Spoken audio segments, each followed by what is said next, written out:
Join us this new year for new conversations at the Commonwealth Club.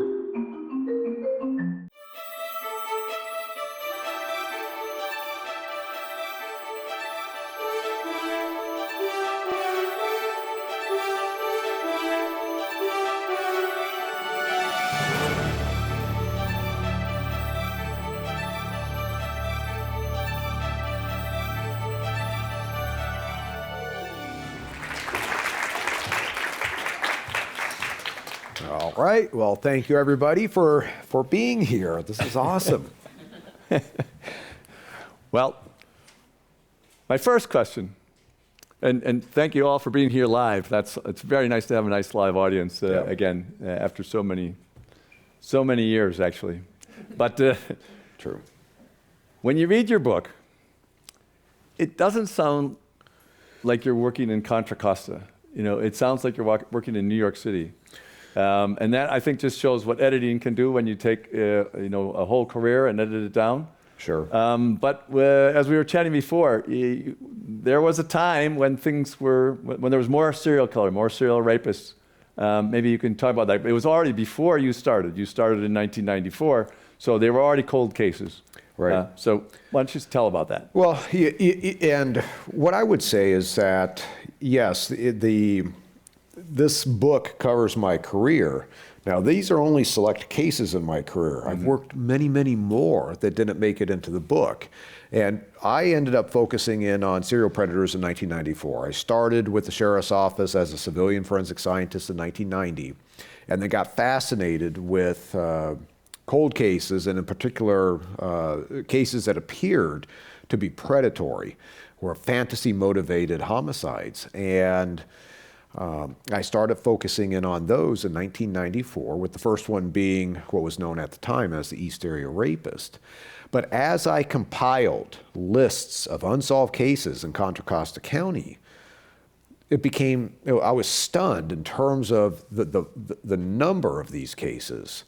And then as I started working these cases, started to identify these serial killers, Phil Hughes, Charles Jackson, Darrell Kemp, and it was just stunning, especially when you consider where these cases were occurring, which was in, Orinda, Lafayette, Moraga, Walnut Creek. You know, you have what were considered very safe neighborhoods, but you have multiple serial killers working in those neighborhoods at the same time.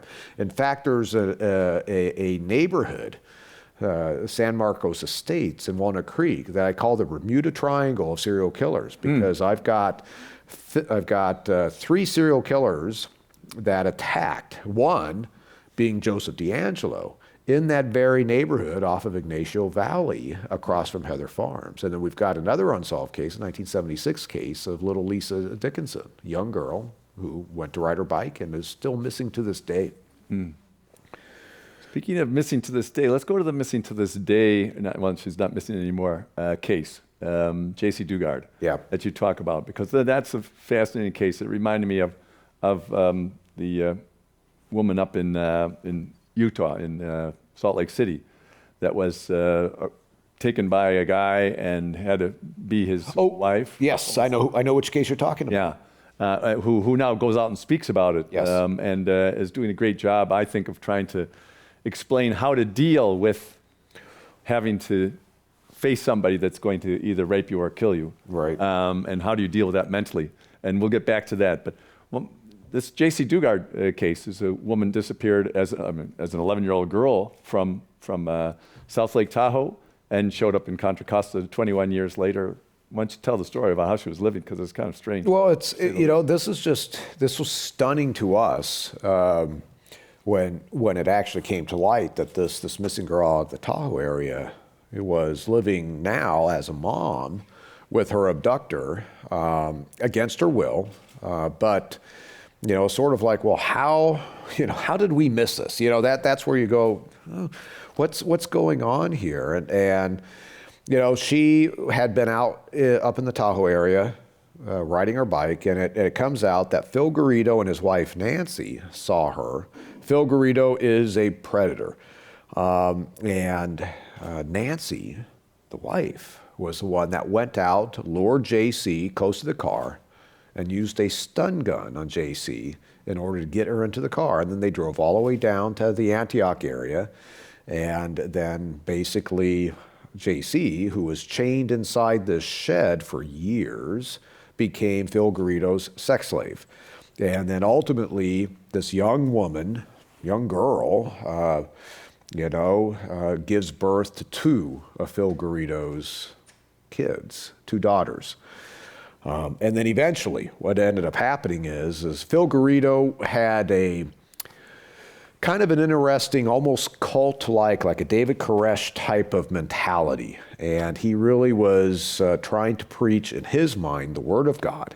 And he's out in Berkeley with his two daughters, and two female cops out in Berkeley were like, this doesn't look right. And they went up and they talked to him. And they got hinked up about him, but they kicked him off the campus. And then further digging, he ends up being found to be on parole. His parole agent was out of Concord. And now, there's the parole agent is calling Phil in, and then calling, who ultimately was JC. But she didn't identify herself as JC Dugard until eventually it was. But, at this point, she had almost completely forgotten her prior life. And she had told Garrido, I will stay with you as long as you don't touch my daughters like you touched me. And so at this point, that's where everything descends on Phil Garrido. El Dorado County FBI come and they do their search for the J.C. Dugard case in proper. And I'm sitting in my office in Martinez. I'm going, what is going on? And so now I'm digging into Phil Garrido. And then I see Phil Garrido, basically at a Pittsburgh council meeting giving a almost a character witness statement to this Jimmy Molina, who owned JM Enterprises, which was a junkyard. And this is where we have it's almost like a central location to an unsolved series of women who have been killed out in that area. And it's like, what's the possibility that Garrido is involved in this series? And I write about this series in the book. And so myself, my homicide bud from Pittsburgh, and then a DA who has since passed away, Bob Hull, no relationship to me, at least recent. We might be related about 500 years ago out in England, but we haven't quite. But, we figured out how to draft a search warrant to search Garrido's property. And so now we're searching Garrido's property to see if he had any role in the unsolved series out in Pittsburgh, which included a 15-year-old girl, Lisa Norell. And as we're doing this, then Alameda County gets interested in Phil Garrido for the Eileen Michaloff and Michaela Garrett cases, two missing girls who are still missing to this day. And so we end up I spent 2 weeks there on that property, and we bulldozed everything on this property. But it was so amazing to see how JC, not only how she had been kept as basically a young child sex slave, and then when she's raising her children, it was literally a junkyard. We have abandoned cars, you had sheds that are falling apart, tents that are sent up. They would use holes in the ground as toilets. And you're going, these poor girls, how could they be raised? I'm so concerned when my kids were young, that electrical outlet doesn't have a safety plug in it, right? And yet these girls, were raised up, and they actually thrived. They did okay. JC did an amazing job. And fortunately, she got her life back, but just absolutely tragic in terms of thinking, here this man for his own, and really Nancy for their own personal needs, they took a part of this woman's life, JC's life away. Yeah, we will talk a little bit more about the psychology of these people and how to deal with them a little bit later. And if you have any questions, as he mentioned, especially if you're watching this as a live stream, you can also send it in by YouTube on the chat room. We'd be happy to answer questions a little bit later. Before we go into some of the other cases that you did, I thought it was a very interesting part of your book that you talked about your partners, the two policemen, Conati and Conati and Giacomelli. Yeah, and how you weren't really a policeman, but they kind of pulled you into the process because you were coming into the process by yourself. Why don't you tell that story? Because it's part of the camaraderie of working something that's really, really difficult to work. No, well, absolutely. So John Conati and Ray Giacomelli were two partners out of Pittsburgh PD. I first met them on the Lisa Norrell case. And, as we got to know each other, they were like the true buddy cops that you see, like Lethal Weapon, Mel Gibson and Danny Glover. It was like a brother relationship. They were very experienced homicide investigators, very good at what they did. But they had a kind of a side to them, a street side to them as well. And I just happened to really relate to them. And I was getting into, at this point, I was about 4 years into my cold case thing, but it was mostly from the lab. But then I was so interested in the investigative side. And so they would come in and we would chat, we'd roll around together. They're kind of talking to me as we're going out to this one homicide scene that I needed to reconstruct. And then, of course, I'm meeting them out in the field for a variety of additional homicides that were occurring after I first met them. And then there's a story where we're coming back from this one case that I was tasked with doing a reconstruction on out there in Bay Point. Conati's driving and Ray is in the front passenger seat. And these guys at that time, they would have, $1,000+ suits on and have the sunglasses on and they look so cool. And here I am just sort of like this young, lab geek that was in their car. Mm-hmm. And you see Conati's head whip around. And then next thing you know, he's doing a U-turn on Willow Pass Road and he goes up and there's this woman that's on the nods. She's a sex worker in the area.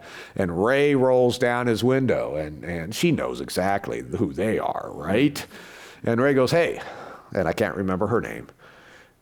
"Hey, have you run across a Paul Holes before?" And she goes, "What? Paul Holes, have you run across him?" "Paul Holes? No." "Well, keep a watch out. We want to know if you run across him." And then, I'm like slinking back in my seat because now my name is out on the street as some John that Pittsburgh PD is looking for. So that was the type of relationship that we had. And, the book outlines, what happened to Ray, which was absolutely tragic. And Conati and I are still buds to this day. That's just part of, there's almost like an apprenticeship aspect. Of course, I'm a scientist initially, and then I got into the investigative role. But then I also played sports, and you get into that camaraderie. And that really was and is a true friendship. But I owe them so much, and so I dedicated a chapter to Conati and Giacomelli and telling that story. It just happened that when Ray got killed, I was also dealing with the Laci Peterson case, and so it was a very high stress time and very emotionally draining time when I'm kind of juggling both sides of that. What I thought was fascinating about what you wrote was it helped explain sort of the dark humor situation with the corpses in the room, and coming on a slab and having to investigate all this and all of the difficult emotional things. You go to a crime scene, the things you see at the crime scene, you have to deal with emotionally. And there's endless TV shows about this now. And I think some people find it entertaining it's like that, but they don't realize as much maybe that this is a coping mechanism, as you said. Well, no, it very much is. And that's where, as an example, again, with Conati and Giacomelli, we were in the autopsy room on one of these cases, and Giacomelli was saying to the pathologist, "I don't ever want to be autopsied." And the pathologist says, oh, don't worry, you won't feel a thing. And then Ray's response says, well, I'm going to swallow a capsule, so if you open me up, it's going to have a little note inside that capsule said, I told you not to autopsy, right? Later on, that pathologist is the one that autopsied Ray. Mm-hmm. So that's part of, here you have the levity, mm-hmm.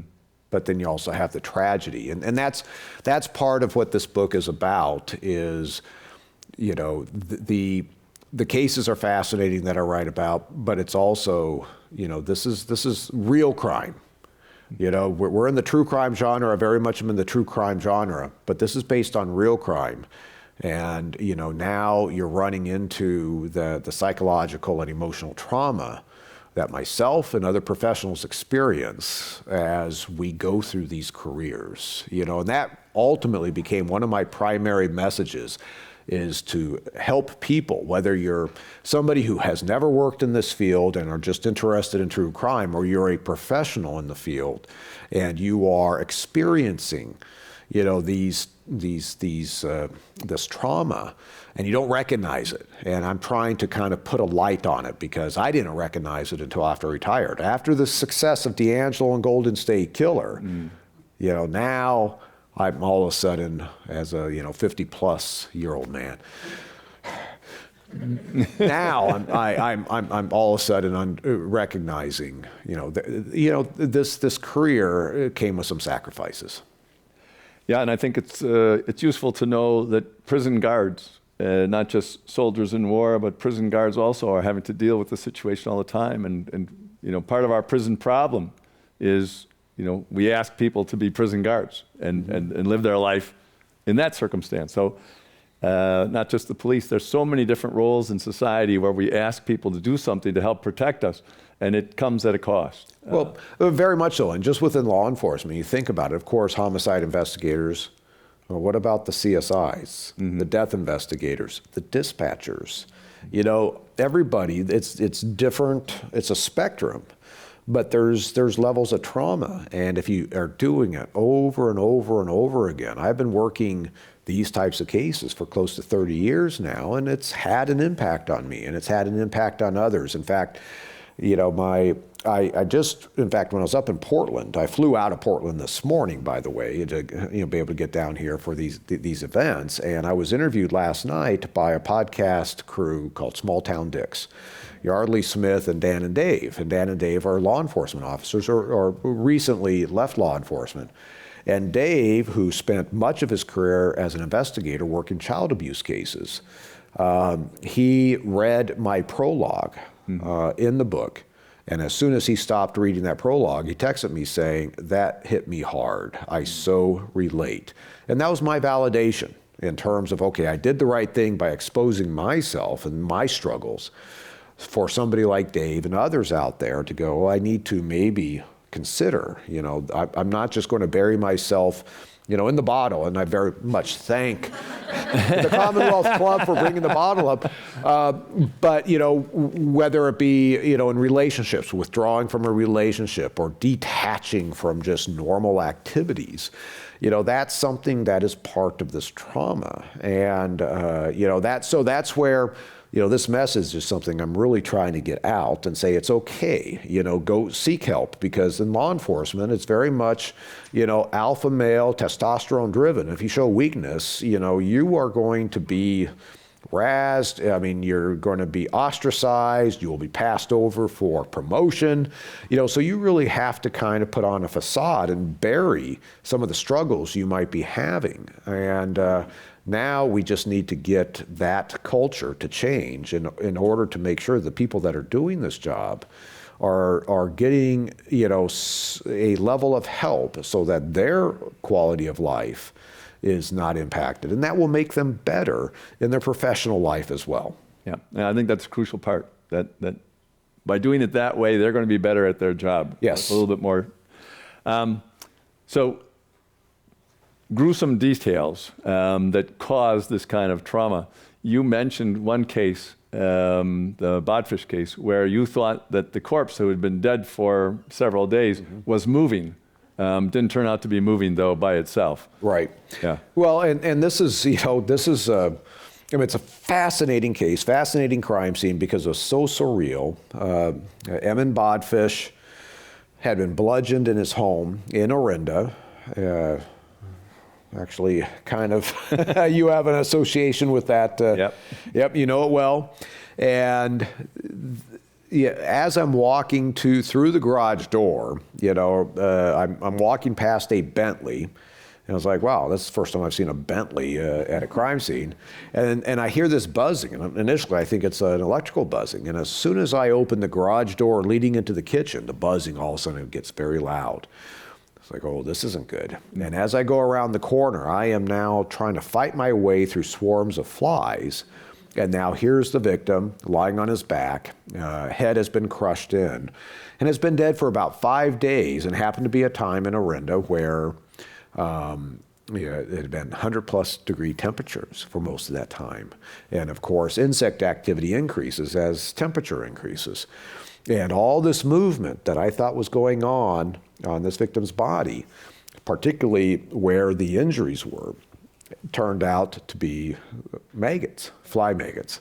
And I literally have flies bumping into me as they're flying around and swarming.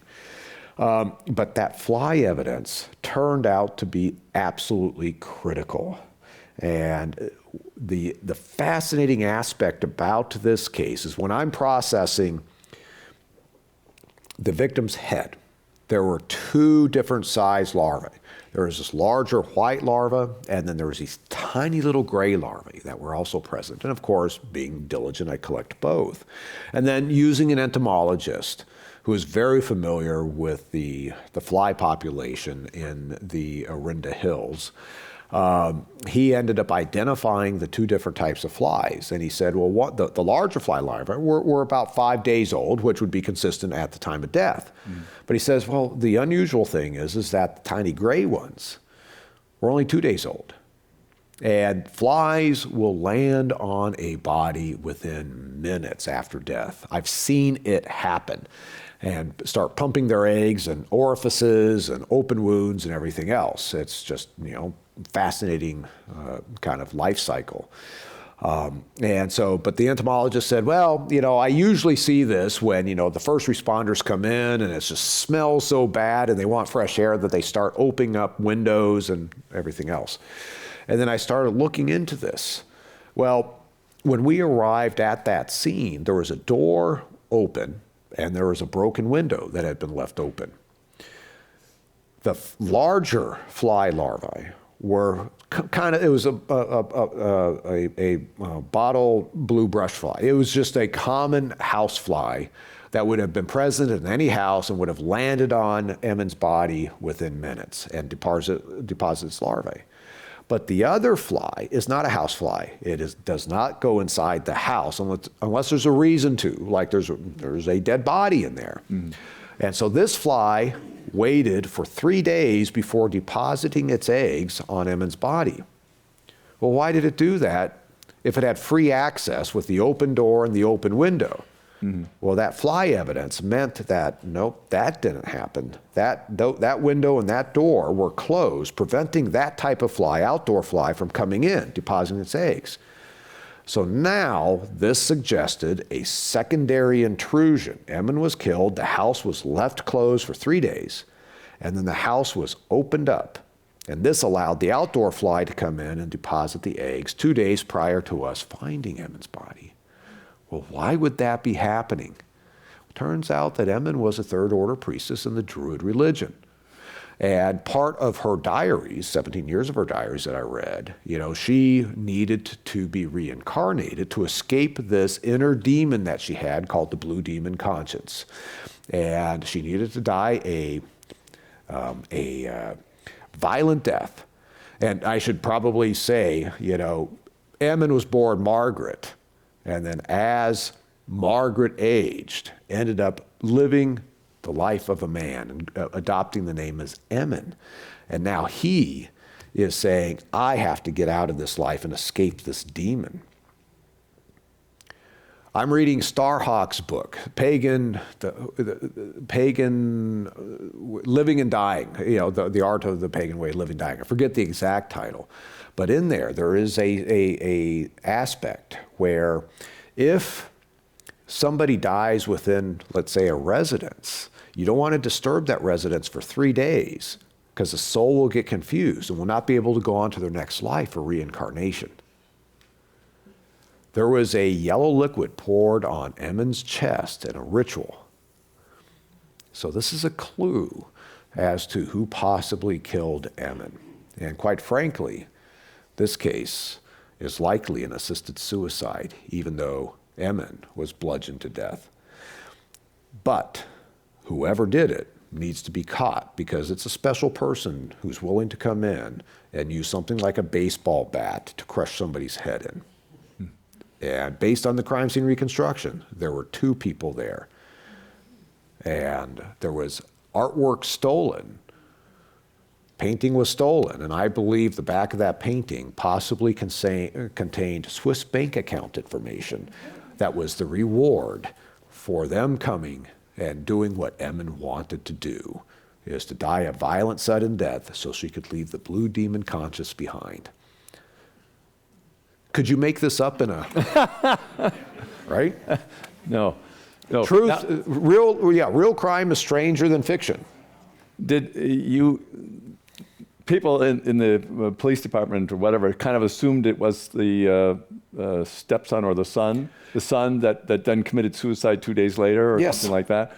But you think it was somebody who was a member of this Druid group. Did any of the members of that Druid group that he belonged to disappear?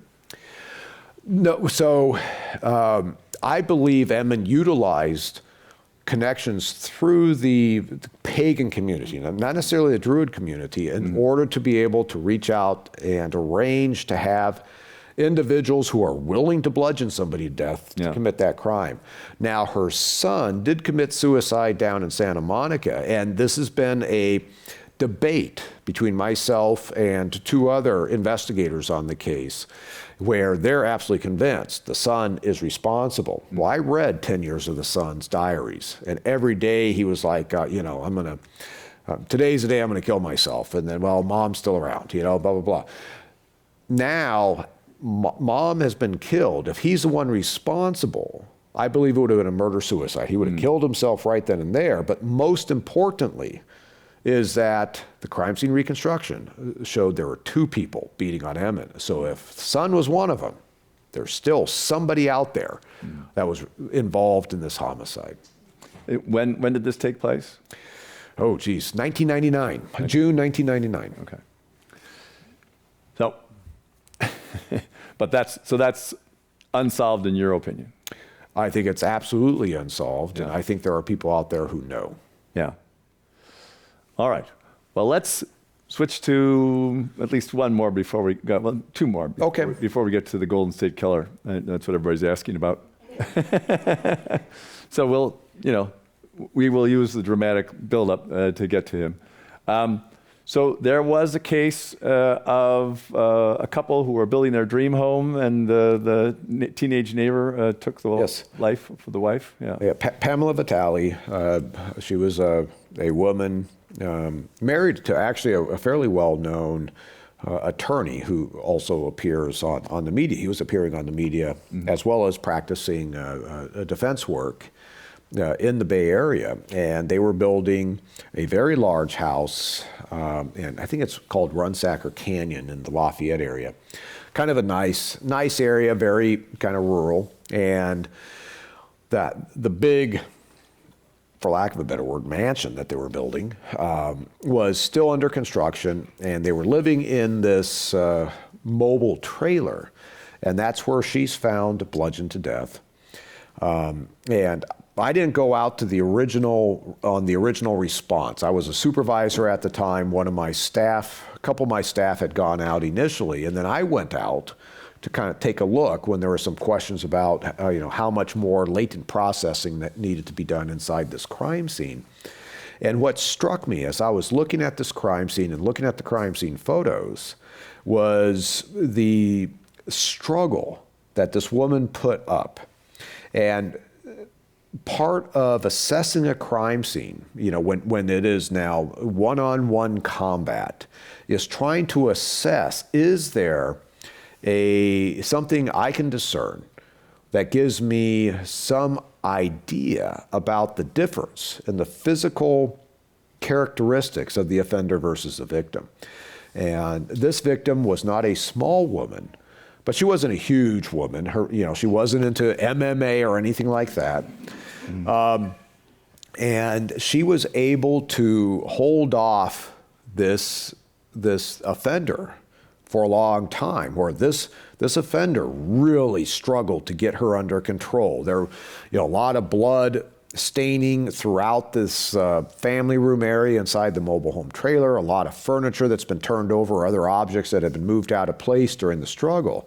And then eventually the offender got the upper hand and then was able to bludgeon her to death. But I talked to the assigned investigator on the case outside of that house, and I said, this is not indicative of what we would call a robust male, a very big, strong guy.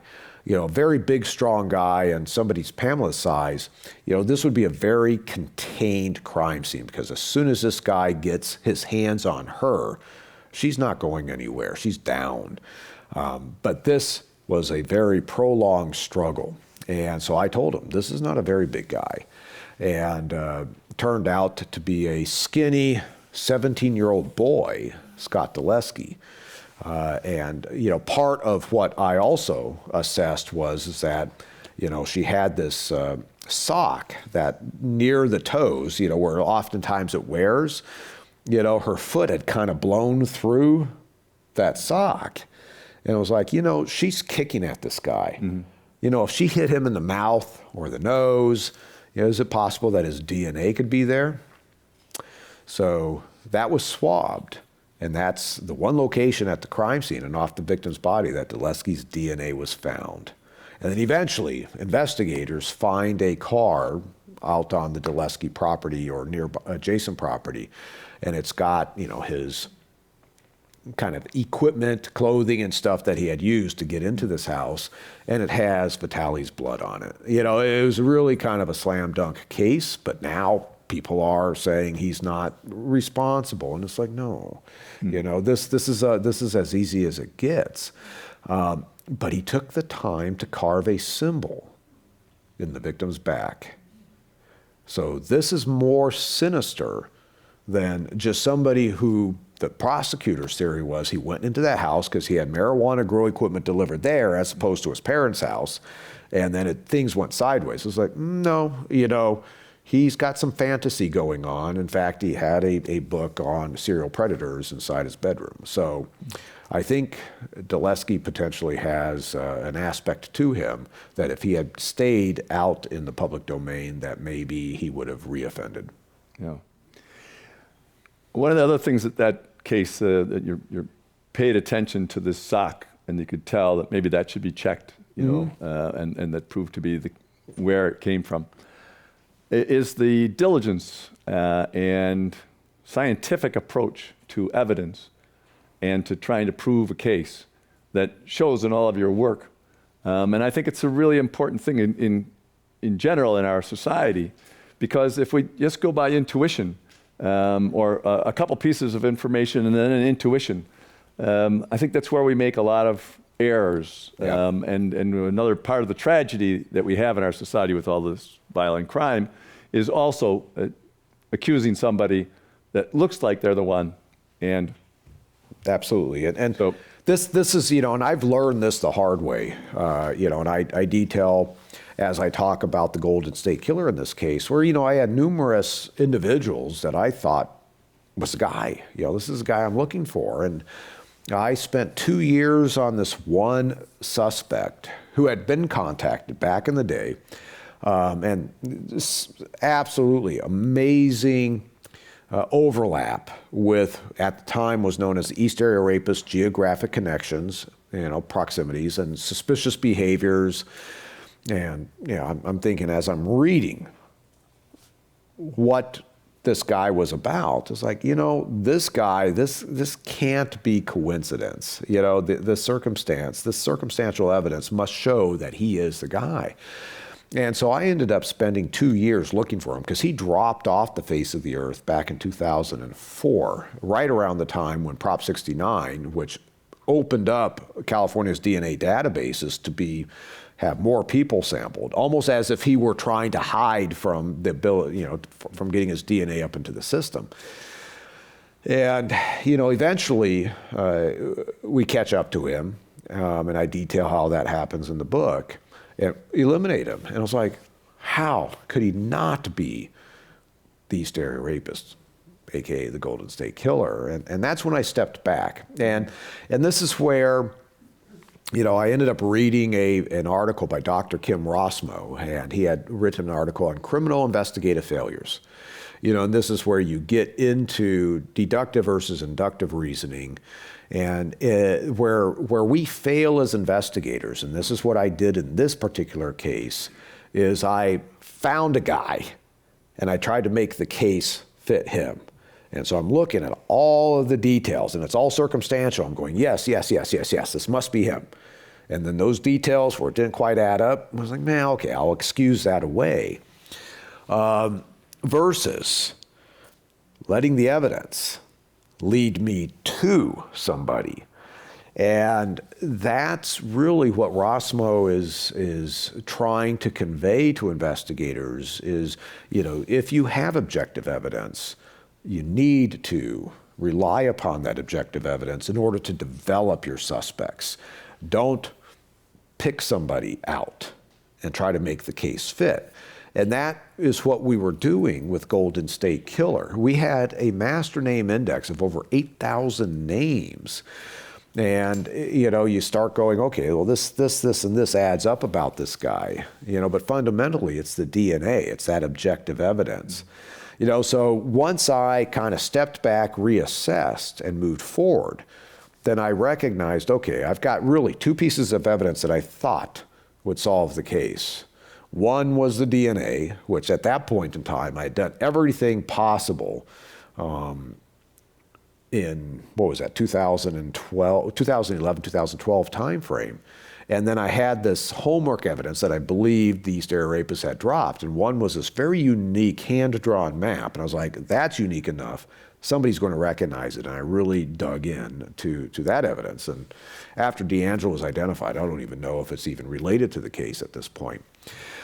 But this is where you see this tragedy, and it's not necessarily purposeful or negligent on investigator and prosecutor's part, but it's that, we as humans really don't have the mental capacity to assess coincidence. So we think there's no way that can be coincidence. Well, what does that actually mean, right? And when you have multiple things that you go, wow, this adds up to the case, that's no way that can be coincidence. And then you have the objective evidence like DNA where it goes, well, guess what? That was coincidence. Mm-hmm. And so the experience that I've had, when you cast a wide enough net, like in the Golden State Killer case or like in Zodiac, you will find multiple people in which you can build a circumstantial case where you will be convinced. And when I hear, investigators say, I don't believe in coincidences, they're wrong. It happens. And that was a tough lesson to learn. But then we talk about these poor men and women that have been falsely convicted and their lives have been stripped away by the government, sometimes many decades being spent in prison. And I'm sure there's so many more. And it's because it's based on circumstances. And God forbid that you also have purposeful, I want to just solve this case and move on, and this guy's going to be the fall guy. That's criminal. And for me, the biggest fear that I have in my career is that I've done something, either forensically or investigatively, that has put the wrong person in prison. And I sure hope that never happened, because to me, that's almost a bigger tragedy than allowing a case go unsolved. One other tangential, movement before we get right back into the Golden State Killer, and that's Laci and Conor Peterson case. And what was your experience with that? Well, that was a case that was out of Modesto, Stanislaus County. So I saw the headlines. I know it was a big case, but I just saw the headlines. I was not familiar with the case hardly at all. And then Laci and Conor washed up on the shores of Contra Costa County. Mm-hmm. So now I, at this point, was a supervisor over the criminalistics unit with the Sheriff's Office Crime Lab, and I assigned a criminalist that I was very confident would do a great job processing Laci's body and the evidence that came up with her body. But I also went out to the morgue in order to be able to see what was going on with Laci. And then Richmond PD's CSI was handling Conor's body. And there was much less physical evidence on that body that we had to deal with.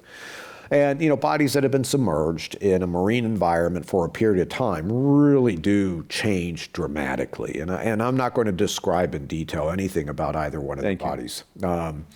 But the part of what I really glommed onto with Laci was the amount of what I'd call sessile organisms on her body. Now you get, not only do you have predation by the marine organisms on a human body, but you also can have, just like a ship can have barnacles growing on it, right?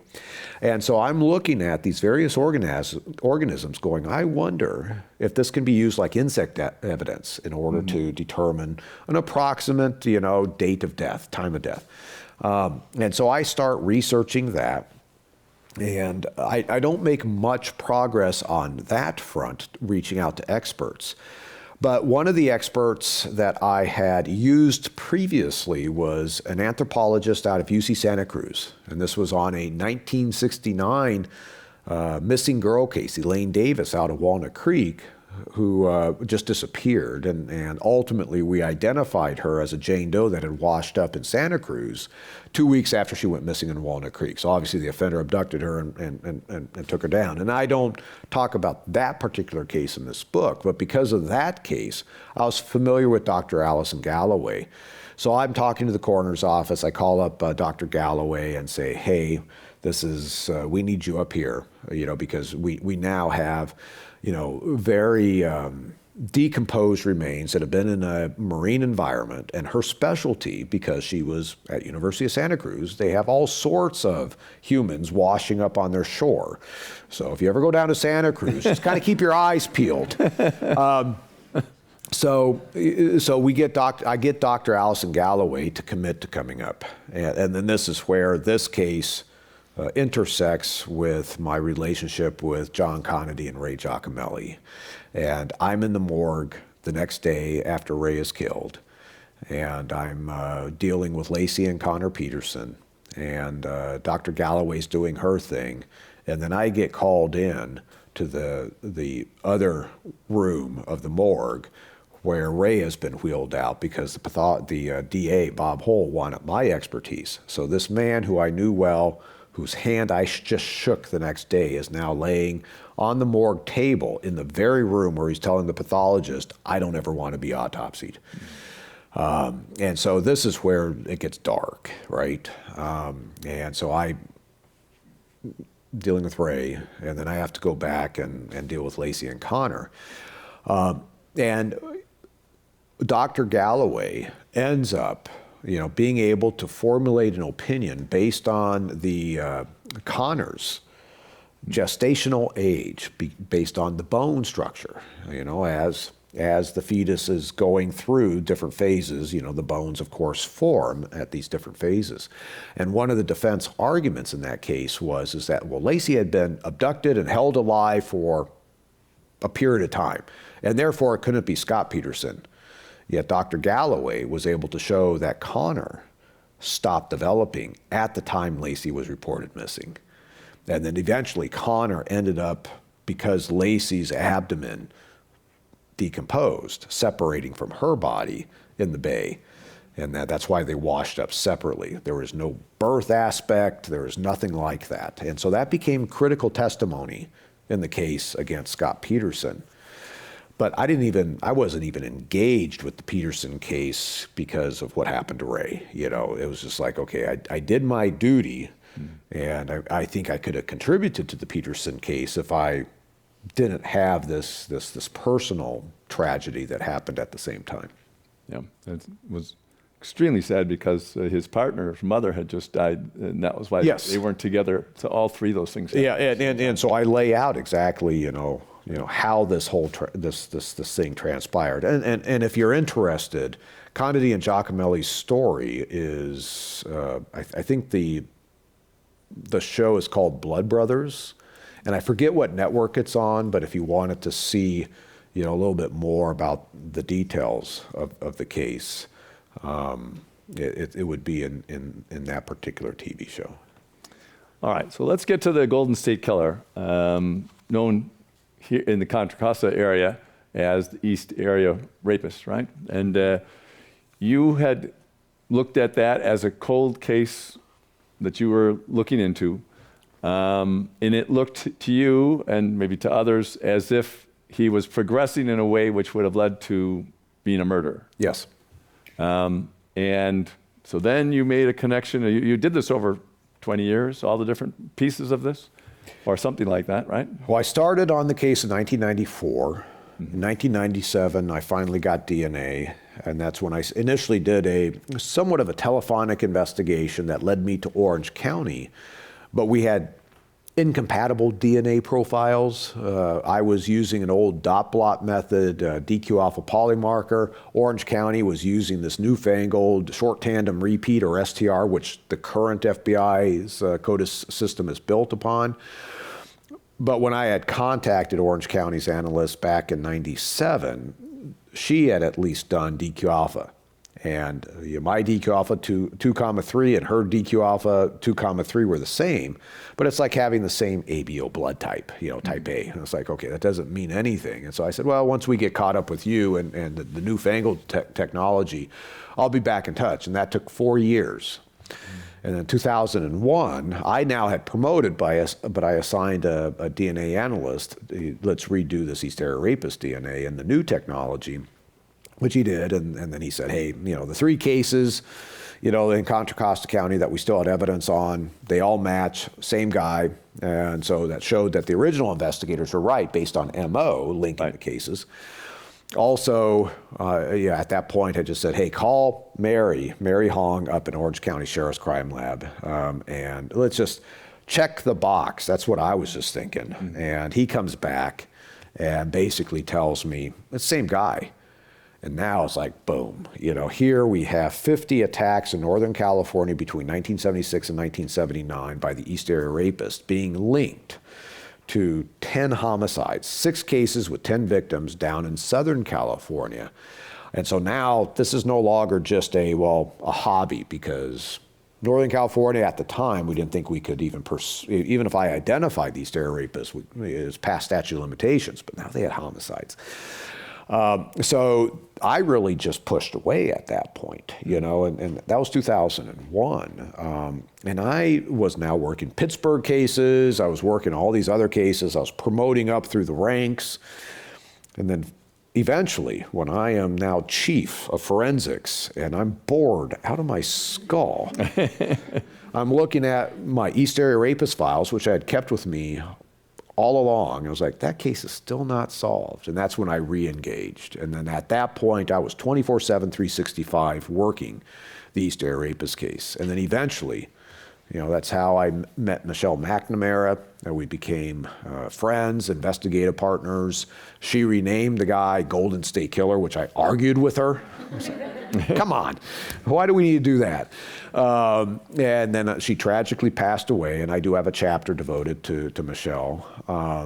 And then ultimately, you know, using the genealogy tool, we were able to identify Joseph D'Angelo, as the Golden State Killer right when I retired, or actually right after I retired, technically. One of the questions from the audience is, why did the GSK killer go to Southern California? Don't know. You know, he hasn't talked. That's my question. Well, there you go. You're kidding. No, you know, it's one.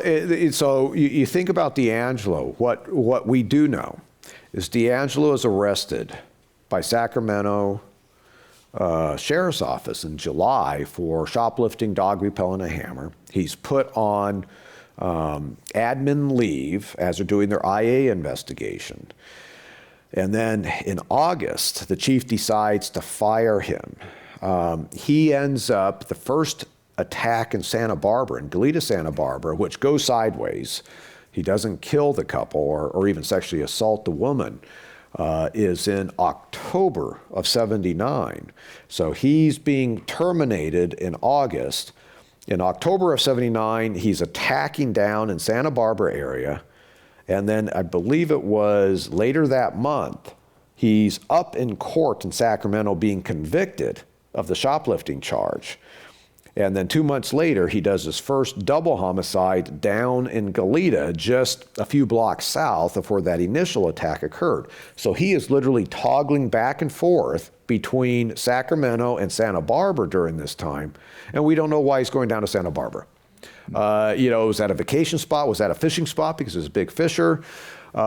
And so to this day, some of these attacks in the location of these attacks in Southern California, we have no idea. He ends up relocating down to Long Beach.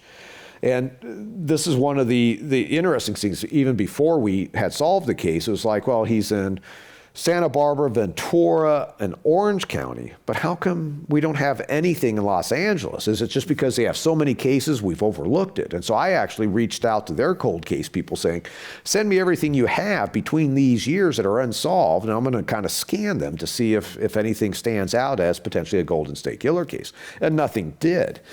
So, until he talks or till his now ex-wife talks, I don't think we will know what exactly he was doing down and why in those particular areas he was attacking. How do you think, that's another question from the audience, how do you think DeAngelo was able to not reoffend between the 1980s and his day of capture? How could he cope with not killing for so long? So this idea that a serial killer, once they start, they don't stop, is a myth. And the FBI's behavioral analysts have flat out said that now that more of these serial killing cases have been solved and they're studying those. And I had been saying this even before then. When you take a look at Gary Ridgway, he killed 48 women, 1982, 1984 up there in Seattle as a Green River Killer, or Dennis Rader as BTK. They stopped when Gary Ridgway was being interviewed, and what happened? Why did he stop? I've watched the interview with Mary Ellen O'Toole, who's an FBI profiler, and he goes, well, I got married. I was like, but it's a life change. Maybe the marriage restricted his ability to go out. Maybe it calmed him down from certain stressors he was having. Who knows? Dennis Rader, who I think is the most similar predator to Joseph DeAngelo, because he's very intelligent, very sophisticated. He would plan his crimes. And he, in his interview, said, I went into my last attack thinking, after exhaustive surveillance and everything that he would do, all this planning, thinking there would just be my female victim inside the house. And there was a male inside the house when he went in. He got into a physical fight with the male. And Dennis Rader said, I walked out of that house thinking I could have been hurt, I could have been killed, I could have been caught. I don't want any of that to happen. I'm getting older. I can no longer do this. Done. And the fantasy doesn't stop. But they are now in that self-preservation mode. And so when you think about DeAngelo in his last attack in 1986 was 41 years old. And quite frankly, 5 years ago, he had been in a physical fight with 6'3" Gary Sanchez out in Santa Barbara. And I won't go into too much detail about what happened, but he had to repeatedly go back to Sanchez after he had shot Sanchez through the left cheek, out the back of the head, but it was a non-fatal wound, and then he had to keep going back and fighting him. And there's obviously face-to-face combat with the types of lacerations on Gregory Sanchez's face. And you could see the panic by the Golden State Killer, the way that he is literally throwing the pre-tied bindings that he'd bring to scenes out as he's running out the side back door of this house. And it's, I go, you know what? I bet D'Angelo, I'm sure D'Angelo probably was hurt. And then he also thought, I could have been killed, I could have been caught, I don't want that to happen, just like Rader. And so he doesn't attack for 5 years until he, for some reason, beautiful 19-year-old Janelle Cruz, in May of 1986, he runs across and bludgeons her to death. And I just think he couldn't help himself. The important thing was there was no male present in that case. So I do believe that he probably psychologically stopped in 81 and then all of a sudden had that impulse in 86 for Janelle's case. But at age 41 on, he was able to keep it under control, but he continued to fantasize. And I'm absolutely guaranteeing that because when I walked into his room after he's arrested, he had a towel draped over his computer monitor. And that's exactly what he did when he would separate the women out into their family rooms. He would put a towel or similar object over the TV, turn the TV on so he could get that soft glow so he could see the woman as he's raping them. You know, that leads to another question. Let's see whether you have any advice at all to people who unfortunately, would find themselves in this situation or to prepare for that someone is going to rape them or kill them, and they're pretty sure that that's going to happen. Mm-hmm. Now, we talk about all the people, you know, who put their lives trying to solve the other cases to stop these people. Is there something they can do, like the fight that Sanchez had against him, which will, I mean, in a way, you could say that he may have saved 10 lives. No, absolutely. Over the next 10 years. Sanchez is probably a hero, for sure. Yeah. No, absolutely. So what would you suggest to people who are in this terrible situation? Okay, fight. But if that's not working, try going limp. So you have to understand that there's different types of offenders and what their motivations are. And, you know, I'm very much a big believer in what's called the GRAPE or the Gross rapist typologies. And then Dr. Keppel, he was one of the detectives up in Seattle on the Green River Killer. He's the one that, you know, interviewed Ted Bundy. He's now a PhD down in Texas. And he's taken these rapist typologies and has written a book, which is available in paperback now, on signature killers. And, you know, your power reassurance, your power assertive, your anger retaliatory, you know, these are guys that they're violent, right? But some of them, like the power reassurance, if you fight, they're not really wanting that, and they will bug out. And, you know, you just kind of do that. But the one typology that you have to watch out for is the sexual sadist, because he wants you to fight. He wants you to scream. He wants to make you hurt. These are the guys that like to torture while you're alive. That's what they sexually get gratified off. And there's evidence. In fact, there was a hitchhiker out here who I thought potentially, Phil Hughes, a serial killer, in my book that I talk about, you know, she thought she possibly had been picked up by Phil Hughes. And she was picked up in Berkeley, taken through the Caldecott Tunnel and taken up into the hills of Orinda, which is now developed, but at the time was not. And as he's raping her, she's realizing, I'm dead. You know, and she's looking out the car window and just looking at nature. And she starts stroking the back of this guy's neck, almost like it's a consensual encounter. And this guy immediately pushes up. It's like, and he just goes, get out.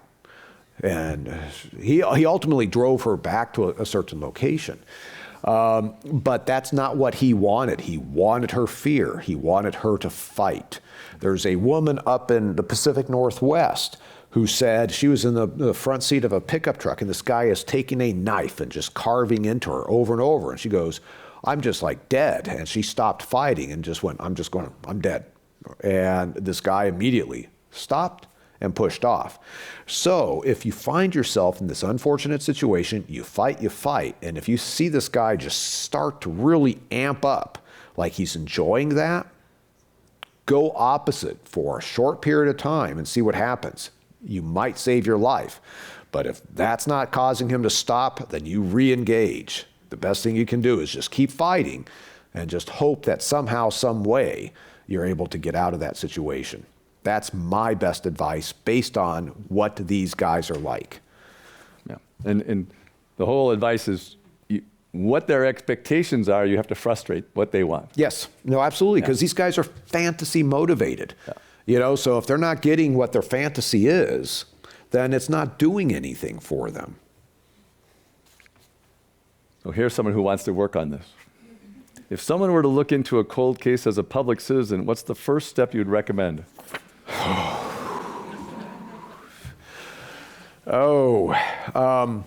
Talk about Michelle.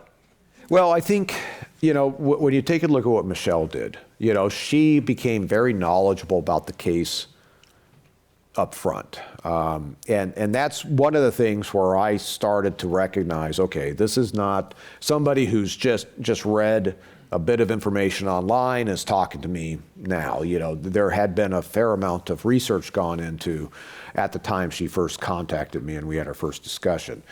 So that is definitely part of it, but you need to develop the skill sets of how to find authentic information. Authentic information is not what's online. You need to go and figure out, can I do a public records request or a FOIA on an agency at this point?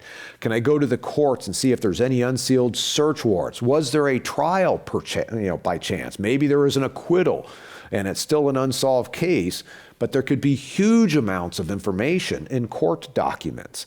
So this is where you learn how to find authentic information first and foremost. And then, of course, what has been released to the public? You know, going to libraries, microfilm. You know, libraries are a great source when it comes to the archives. And now you have online resources like newspapers.com, et cetera, of course.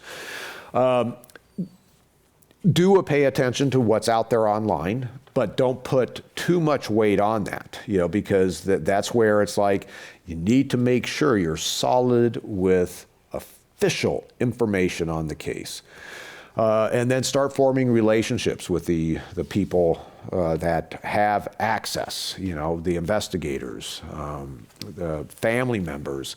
I just really try to prevent, I don't want the typical online sleuth, you know, just constantly harassing family members of the victims. You know, that's just not cool.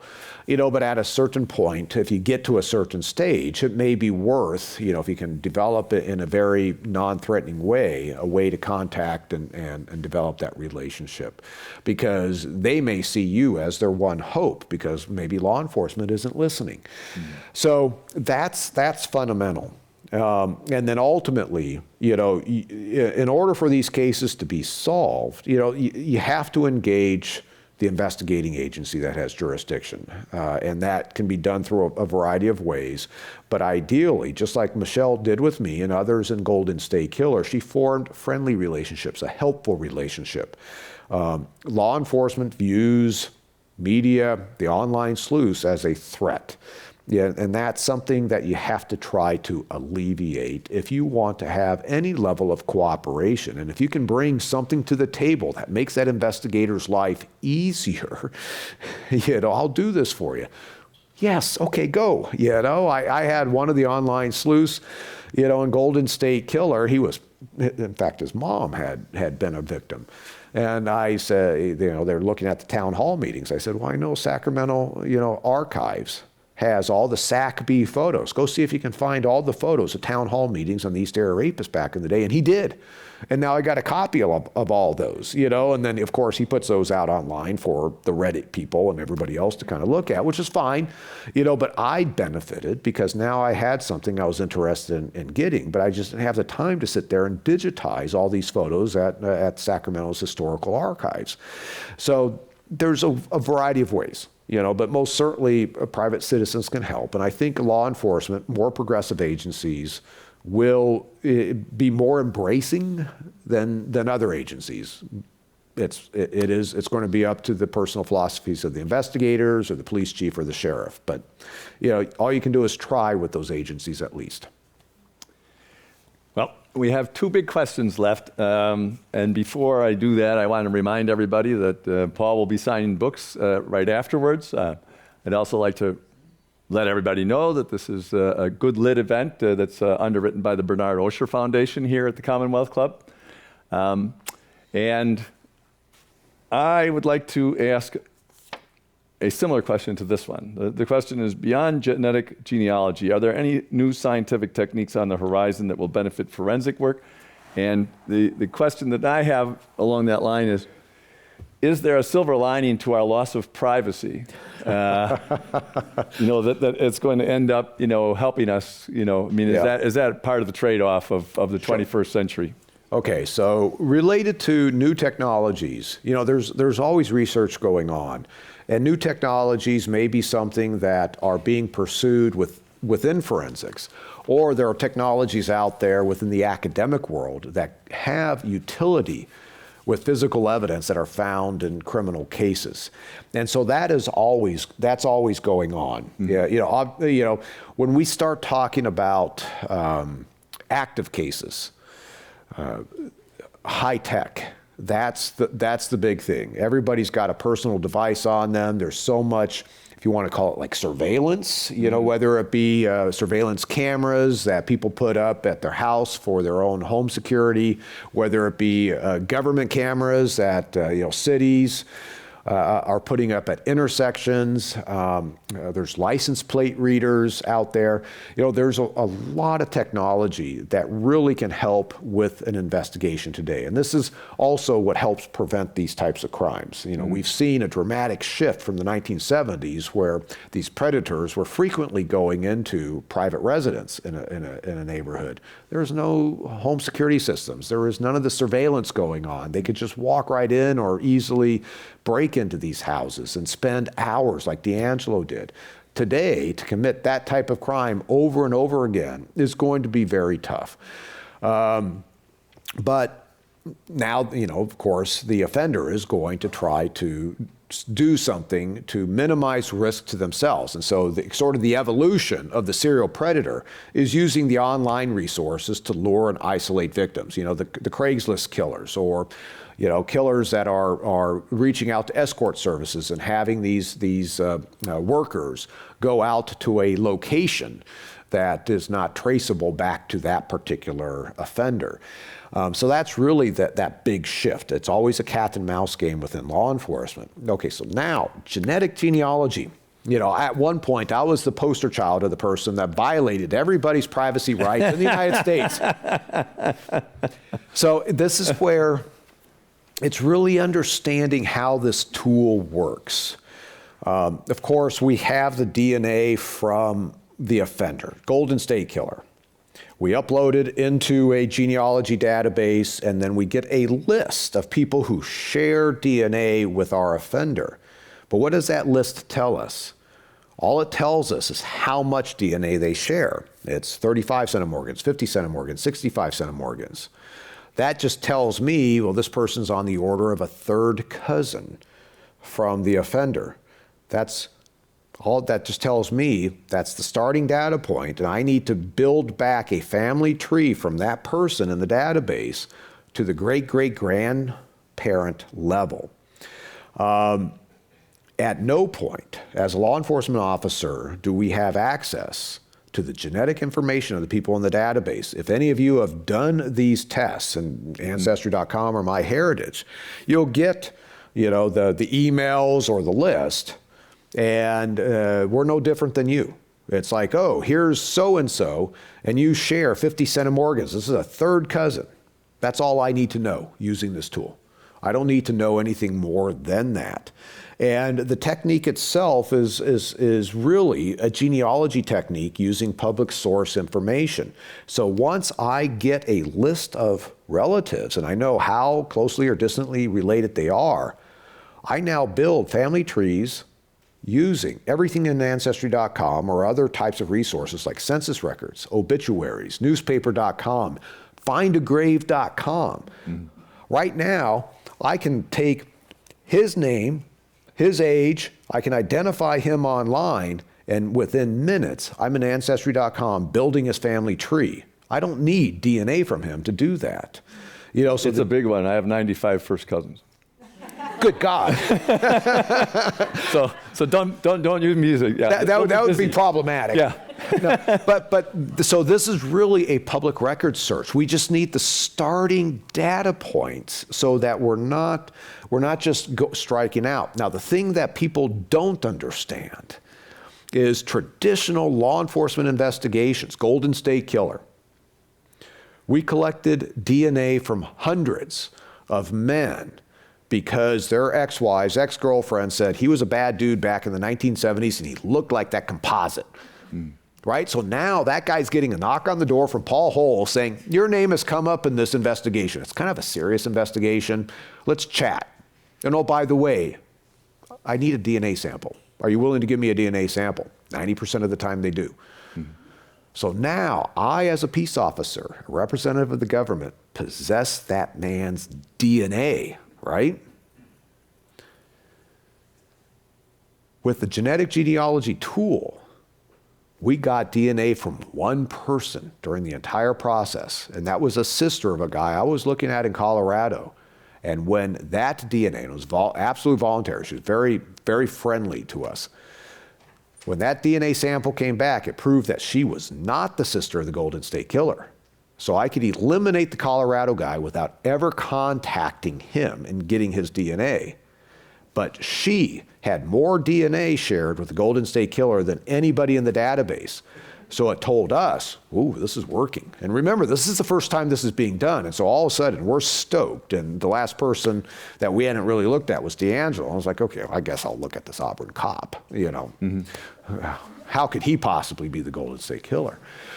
But the reality is that this genealogy tool saved hundreds more men from having their DNA possessed by the government.